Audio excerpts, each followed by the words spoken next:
Hey everybody, welcome to Technique Taster with Creative Scrapbooker, and I am Cathie Allan, and I am here to share a wonderful Christmas project that, yes, is a card, okay, because I've put it on a card backing, but oh my gosh, what a beautiful frame.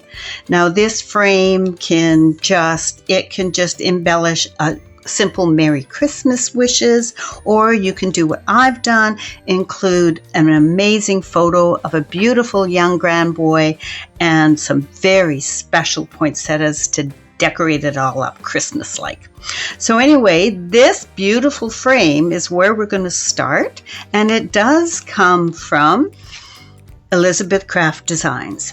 In this die set, you're going to get two frames, and there is a thicker one which creates this one when you put it together as is, and or this one, hopefully you can see that, which is it's same size, a little bit smaller, giving you more on the inside, but it's just a little thinner.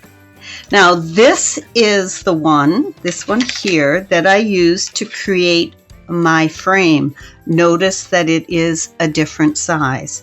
The beauty of these is that once you cut them out, and of course you're going to die cut them out, you can take two of them and cut them out shorter on the straight edge.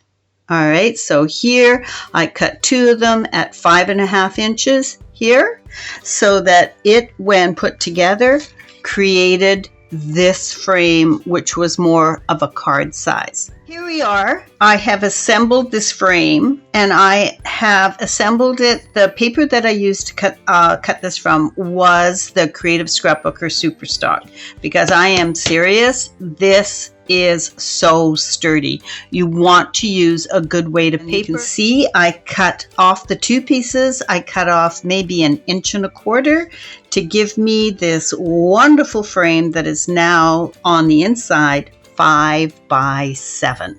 The perfect frame for a framed card. So now we're going to apply paste using one of these amazing stencils that again comes from Elizabeth Craft Designs. You get 5, oh my goodness, you get 6 of them in the planner stencils, and I have chosen, of course, the one that looked very antique-y and crackly.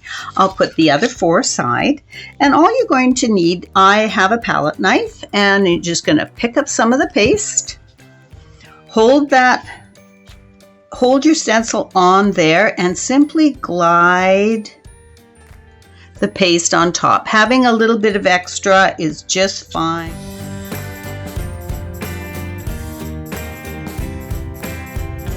Then all you're going to do is remove the stencil.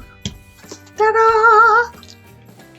And I'm going to simply wash that off in the sink, and on the edges, just pick it up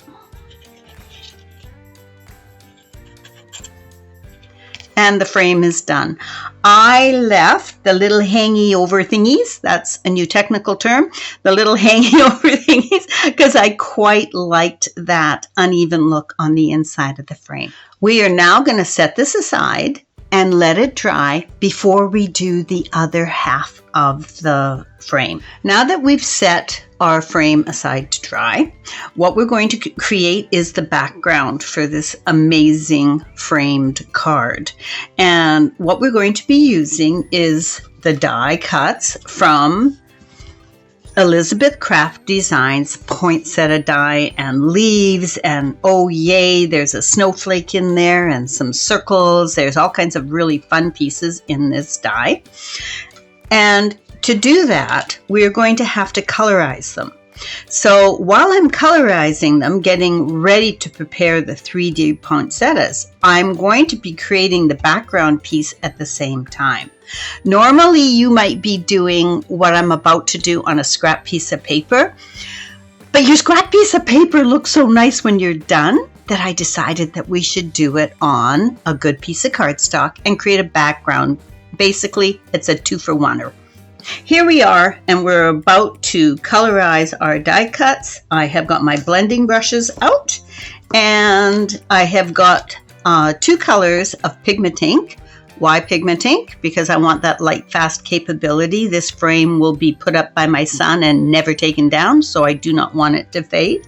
And I've got some clear embossing ink from Sukiniko that also doubles as a blending ink. And we're going to start with the burgundy. Pick it up with the burgundy color. Pick it up with your blending brush that is for dark reds, and away you go. Just adding color and stretching it out.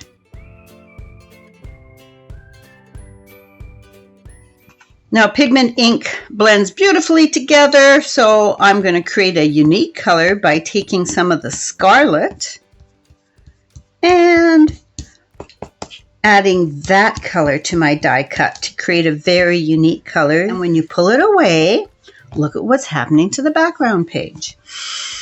What I'm going to do is I'm going to use another very unique applicator. It's called my third finger on my right hand. And I'm just going to simply blend that out.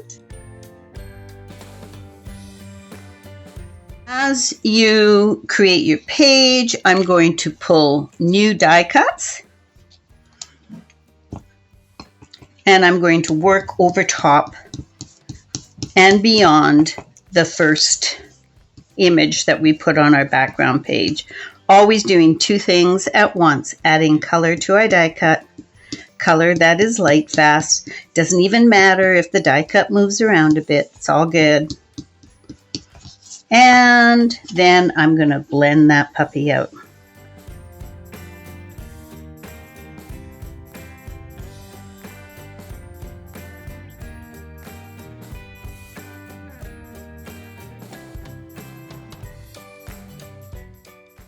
So now that we're done the background, this is what is behind this gorgeous photo of my little grandson, Max. Now this one, of course, is what's going to end up going inside the card. So we're going to have a completed card using that background. So you're going to do 2, one for the back, one for the front of your card, and one for the inside. So to finish our frame, and you can see it's really nicely dry. Get yourself a good paintbrush and get yourself some black paint. Now, I have some very special paint in my hand. I sure hope you guys can find it. It is from Plaid. It is called Color Shift, and it is black and gold metallic mixed together. So pretty spectacular setting up for Christmas, right? So what I'm going to do is I'm going to use my nonstick pad as my paint palette, because why not? I do have a great paintbrush, and I'm just going to get it wet. And now all you have to do is give a coat of paint.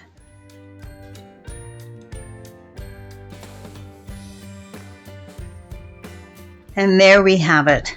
This beautiful, sturdy, not touching it because it's wet, beautiful frame that we've created with this wonderful Elizabeth craft design die that is so versatile, and just by a little alteration you can make any size frame that you want. And when you create it with 130-pound cardstock like we have from Creative Scrapbooker, you're going to get such a sturdy frame. It's going to allow you to alter it to your heart's content. All we have to do now is the fun part of embellishing. I took the gorgeous Elizabeth Craft Design poinsettias. Yes, I sculpted them, and once sculpted them, I layered them 3 layers high, 5 layers high, 4 layers high. Put them together as you see fit, and add some of your dewdrops. In this case, I went with red. It's Christmas, so added the dewdrops, added some dimension using the Nuvo Glaze and the Nuvo glitter drops. to get myself a card that is going to be much more than a card. It's literally going to be a gift. I hope you enjoyed this project. I hope you enjoy creating with these tools and fun ideas that I gave you. And from the bottom of my heart, I wish you a very Merry Christmas and Happy Christmas crafting, because we know that's the funnest time, right? Bye for now.